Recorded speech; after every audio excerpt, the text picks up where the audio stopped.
మీ అందరికీ నా వందనాలు. రోమీ రాసిన పత్రిక 15వ అధ్యాయము 2వ వచనం చదువుకుందాం. తన పొరుగువానికి క్షేమాభివృద్ధి కలుగునట్లు మనలో ప్రతి వాడును మేలైన దాని యందు అతనిని సంతోషపరచవలను. దేవుడు ఎక్కడ అంటున్నంటే, పొరుగువారు అంటే ఎవరో కాదు, మన భార్యను కానీ, మన భర్తను కానీ, మన పిల్లలను కానీ, మన తల్లిదండ్రులను కానీ, మన అత్తమామలు కానీ, మన కొడుకులను కానీ, కోడలను కానీ, మన అక్కా చెల్లెలను కానీ, మన అన్నదమ్ములను కానీ, వారిని మనం సంతోషపెట్టే వరంగా ఉండాలి అని చెప్తున్న దేవుడు. వారిని సంతోషపెట్టే వరంగా ఉండాలి అని చెప్తున్న దేవుడు. ఆహార విషయాలు కానీ, వస్త్రాల విషయాలు కానీ, వారి అవసరాలు అక్కర్లు తీరుస్తూ వారిని సంతోషపెట్టే వరంగా ఉండాలి అని చెప్తున్న దేవుడు. వారిని ఆనందపరిచే వరంగా ఉండాలి అని చెప్తున్న దేవుడు. తల్లిదండ్రులను కానీ, అన్నదమ్ములను కానీ, అక్క చెల్లెలను కానీ, అత్తమ్మలు కానీ, కొడుకులను కానీ, కోడలను కానీ, భార్యను కానీ, భర్తను కానీ, పిల్లలను కానీ, వారి మీద కుళ్ళు, స్వార్థం, అసూయ చూపిస్తూ వారిని అనేక విధాలుగా హింస పెట్టేవారుగా ఉంటారు. మాటల చేత కష్టపెట్టేవారుగా ఉంటారు, దుఃఖ పెట్టేవారుగా ఉంటారు, బాధ పెట్టేవారుగా ఉంటారు. వారిని అనేక విధాలుగా హింస పెట్టేవారుగా ఉంటారు.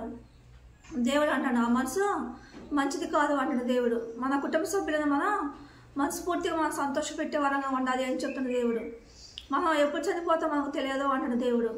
ఎప్పుడు చనిపోతాం మనకు తెలియదు కాబట్టి బ్రతికి ఉన్న కొద్ది దినములైనా ఒకరినొకరు మనం ప్రేమను పంచుకునే వరంగా ఉండాలి అని చెప్తున్న దేవుడు.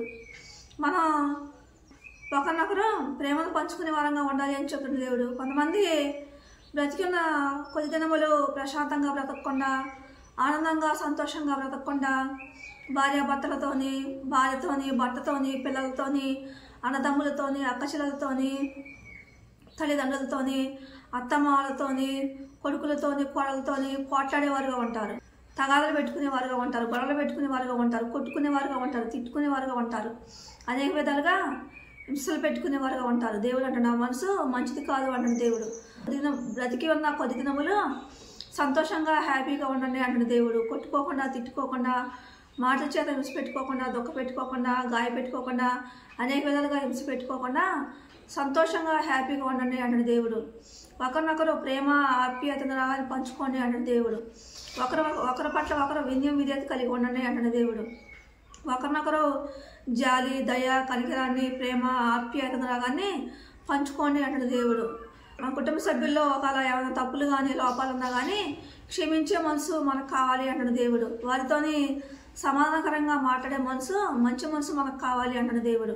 మన కుటుంబ సభ్యులతోని ఎల్లప్పుడూ సంతోషంగా, ఆనందంగా ఉండేవారుగా ఉండాలి అని చెప్తున్న దేవుడు.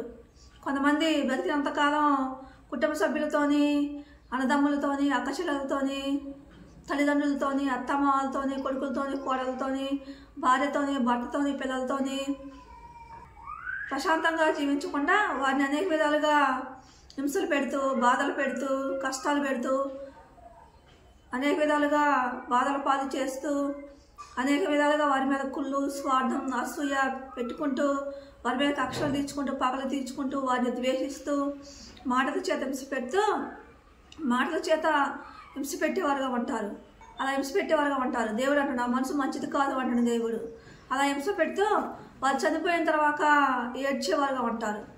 బ్రతికినంతకాలం వారిని అలా వారి మీద పోట్లాడి, బ్రతికినంతకాలం వారి మీద పోట్లాడుతూ, తగాదాలు పెట్టుకుంటూ, గొడవలు పెట్టుకుంటూ ఉండి, అనేక విధాలుగా వారిని హింసించి, బాధ పెట్టి, కష్టపెట్టిన తర్వాత చనిపోయిన తర్వాత ఏడ్చేవారుగా ఉంటారు. దేవుడు అంటున్నాడు, బ్రతికి ఉన్నప్పుడే మీరు ప్రేమ, ఆప్యాయతను రాగానే పంచుకోండి అంటున్న దేవుడు. మంచి మనసు కలిగి ప్రవర్తించండి అంటున్న దేవుడు. ఒకరినొకరు సంతోష పెట్టుకోండి అంటున్న దేవుడు. ఒకరినొకరు సంతోష పెట్టే వరంగా ఉండాలి అని చెప్తున్న దేవుడు. ఒకరినొకరు అనురాగాన్ని, ప్రేమ, ఆప్యాయత అనురాగాన్ని పంచుకునే వరంగా ఉండాలి అని చెప్తున్న దేవుడు. మన కుటుంబ సభ్యులను అన్ని విషయాలని మనం సంతోష పెట్టే వరంగా ఉండాలి అని చెప్తున్న దేవుడు. మన బంధువులు కానీ, మన స్నేహితులు కానీ, మన ఇరుగు పొరుగు వారిని కానీ అందరినీ మనం సంతోష పెట్టే వరంగా ఉండాలి అని చెప్తున్న దేవుడు. మనలో మంచి మనసు ఉన్నప్పుడు, మనలో కుళ్ళు కానీ, స్వార్థం కానీ, అసూయ కానీ, కక్షలు కానీ, కోపాలు కానీ, పగలు కానీ, ద్వేషాలు కానీ అనే చెడు మనసు లేకుండా ఉన్నప్పుడు మన కుటుంబ సభ్యులను సంతోషపెట్టగలుగుతాం.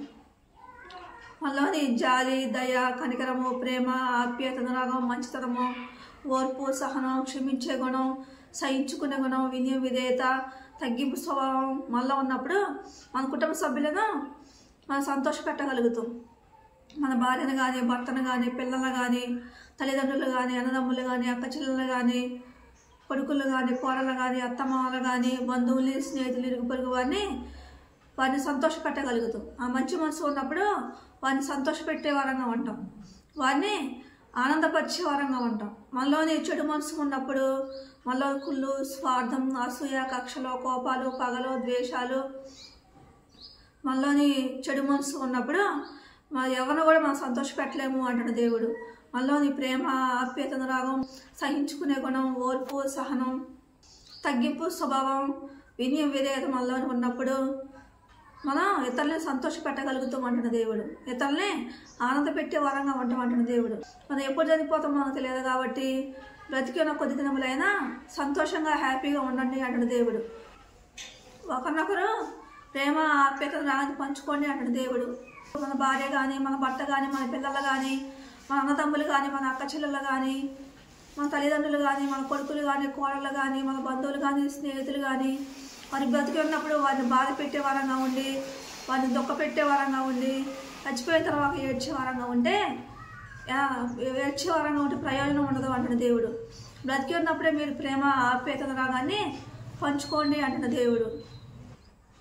కొంతమంది బ్రతికి ఉన్నంత కాలం సొంత వారిని ద్వేషించేవారుగా ఉంటారు, అనేక విధాలుగా హింస పెట్టేవారుగా ఉంటారు, మాటల చేత పోట్లాడుకునేవారుగా ఉంటారు, కొట్టుకునేవారుగా ఉంటారు, తిట్టుకునేవారుగా ఉంటారు, చంపుకునేవారుగా ఉంటారు. దేవుడు అంట నా మనసు మంచిది కాదు అంటున్న దేవుడు. మంచి మనసు కలిగి ప్రవర్తించే వారంగా ఉండాలి అని చెప్తున్న దేవుడు. దేవుడి కొద్ది మాటలు దీవించును గాక.